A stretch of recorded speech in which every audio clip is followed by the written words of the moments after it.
Hello there, guys. Welcome to Hacking Self Storage. It is Monday morning. It is the 11th of October.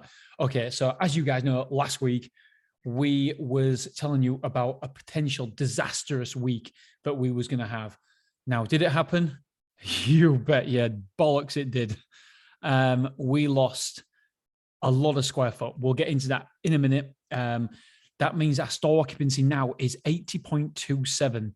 And with the amount of move-outs we've got due this week as well, we are now back in lease-up stage. What does that mean? It means we are very aggressive with our prices. It means that we've got to make sure we below 80 square foot, 80% full, then I act differently to how I would act if I'm 85% full. For example, I will be very aggressive now with our pricing until we get 85% full again, and then we can turn the taps on in revenue management. But for me, the number one priority now has to be getting square foot back in the building. We'll go into that in detail in a minute. Right, so 54 quotes this week. So that means an average of 7.71 quotes per day. We had 13 reservations, which was a quotes to reservations of 24.07%. And just so you know, as well, is it anything to do with price increases? The data says not. The data says not.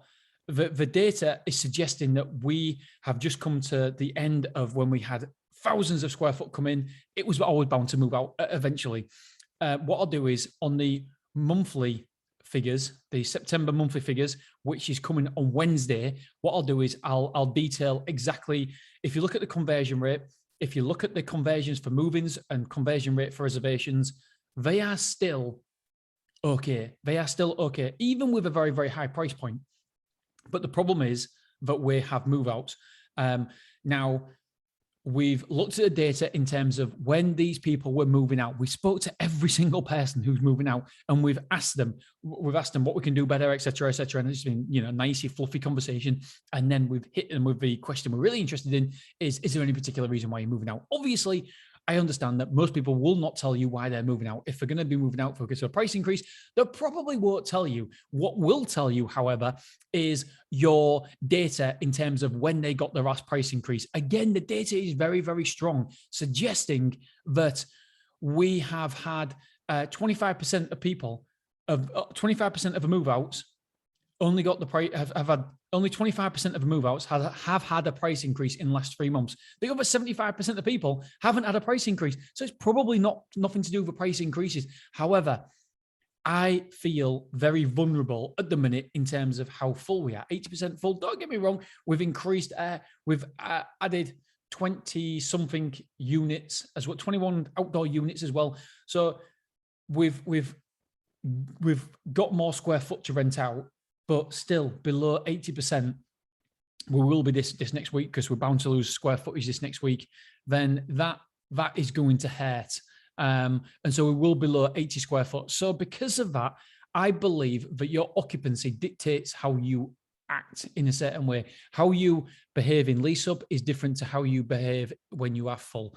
And for me, I want to get past that 85% mark before I start being very aggressive again with my revenue management. It's the end of a 20% increase. We've put through 20% increase for the whole site. So our revenue is still good. Our revenue is very, very good. However, there is underlying metrics, underlying KPIs that are saying this last quarter, we've had the best quarter ever. We've netted 157, which is the best quarter we've ever had. However, the underlying metrics of what the pin up, the ones that are holding up the revenue, are suggesting that we will not get to that point again this next quarter. So we've got to be very, very careful. You've got to be proactive. You've got to be able to see trends and react to them very, very quickly. So the amount of reservations we've had this week is 13. That's a conversion rate of 24%. The amount of forward move-ins is only one forward move-in. So that is something we drastically need to improve. We are getting software on this, so that should dramatically improve in the next, it'll be 5 weeks before the software is ready. So that's 7.69% of our reservations did forward move-ins. The amount of move-ins we had was 7 this week for 665 square foot, and that was a conversion rate of 13% quotes to move-ins. So as we know, not very good. Let's have a look. So we've had 2 other move-ins, which meant it was 790 square foot in total. And the transit and van was rented out. The transit was rented out 4 times, and the Luton van was rented out. You guessed it. Well, some of you did, some of you didn't. It was 6. And quote breakdown, where did our quotes come from? Google was 42 quotes, that's 78%. Word of mouth was 4, that's 7%. Passing by was 5, that is 9%. Used before was 1, that was 2%. Social media was 2, and that is 3.7%. The rest of them, Beverly 24, estate agents, removals, blog, were 0. The square foot moved in was 790. Square foot moved out, you're going to find out after a word from our sponsor. I'm just checking my phone. Yes, I've had a call from wifey, means the kids are in bed. Okay, so square foot moved out. I'm recording on Sunday evening. Square foot moved out was, oh man, it is not good, even though I'm laughing. 2,445 square foot moved out. So the net square foot was minus 1,655 square foot. One of the worst weeks we have ever had. Now, there's you've got to be very, very careful not to overreact in this situation and just down prices, offers left, right, and center. We've got to be proactive, but we've also got to be rational as well. We've got to let the data speak. So tomorrow morning, we're having a meeting and we're going to decide what we're going to do. And ultimately, what we're going to do is dynamic pricing. So if we've got, I'll go through exactly what we're going to do and how we're going to do it, how we're going to execute this. But basically, if we've got less than 3 units spare, or a certain percentage, then we will have no offer. If we've got 5, this is just an example, if we've got 5 or less, then we'll have 4 weeks half price, maybe. I don't know. And then if it's over like 10 units, then we might have 8 weeks half price. And we're going to have to look at the prices compared to our competitors as well, because at the minute, we're like 30% more expensive than our competitors. So we've got to be very, very careful. We've got to be rational. We can't be overreacted. We can't overreact. But we've also got to do something. We've got to be proactive rather than just reactive. So we've got to be proactive and do something to make sure that we get this store occupancy back up. It's very interesting. It's very interesting. I believe, even though the data said even though the data said that people aren't moving out because of the price increases, I believe that it's affected the move-ins, and I do believe it's affected the move-out some degree. So if I'm honest, if I'm really, really honest with you guys, I believe that we probably had been too aggressive with our price increases, and we're by far, like I say, by far and away the market leader. But we're going to deep dive into that, and obviously you guys will hear it here first, and you'll see how we're going to do it next. I mean, nothing will change. Whatever we do this next week, and nothing will change this next week or the week after, apart from maybe reservations and stuff. Maybe reservations might go up, but it's going to be hard to see a real big difference in the move-in. So we've got to be proactive, but not overreact. So there's a balancing act here as well. And at the end of the day, we're still 80% full, although we have got shitloads of square foot due to move out. Right, so this next week, that's square foot move out just next week. So it's, it's interesting. It really is interesting. And this is why I love this industry. I absolutely love it, because not one decision, it can kill the business, because we can react to it in different ways. And then, we're allowed to test, and we can change very, very quickly. And, it's a wonderful industry, as you guys know. Right, amount of move-ins was 9. Amount of move-outs were, fucking hell, 26. So internal rooms occupied was 348. Containers in 2, containers out 2. We've got 39 containers rented out. Amount of car parking in, none out either. So we've got 12 car parking spaces rented out. Store occupancy, 80.27%. It's quite low as that, so we want to get it back up to 85%. Average weight, average sales per merchandise per move-in was £21.90.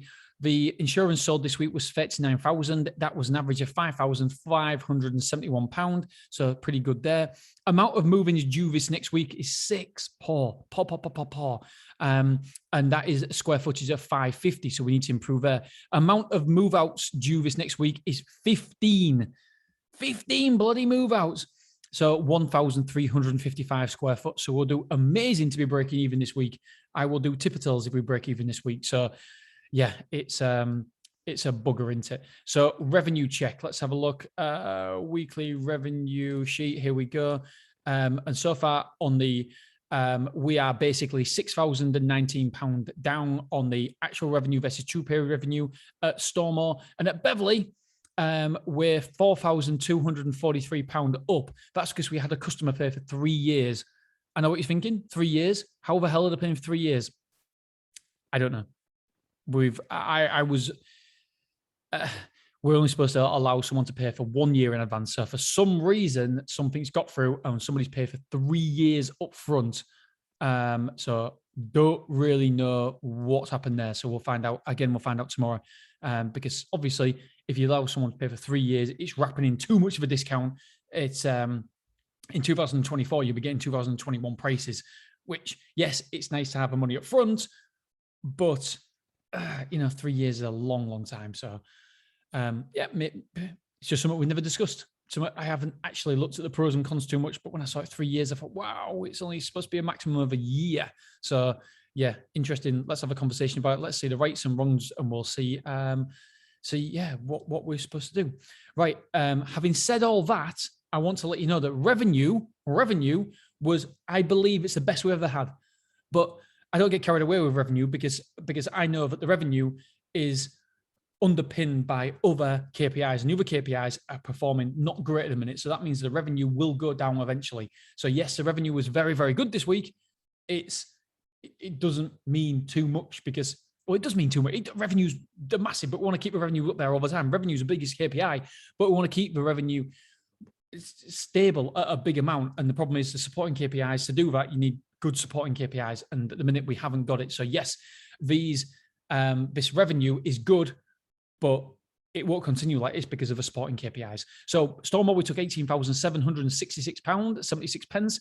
And at Beverley, we took £8,985, 83 pence. So in total, we took £27,752, 59 pence. All right, guys, girls, I'm going to have to get going because I've got the kids to put to bed. All right, guys, girls, I love you. I appreciate you. And it's going to be a very, very interesting week. I'm looking forward to getting my teeth into it. And, by the way, one other quick thing. We've had an offer accepted. So store number 4 will be opening soon. We get the keys December the 1st. I'll tell you more about that in later episodes, but I just want to share that with you because that is exciting news. And other exciting news is that we are meeting 2 private backers this next week. So that could have massive implications as well. All right, guys, girls, love you. Appreciate you. Have a great week, and I'll see you soon. Bye-bye.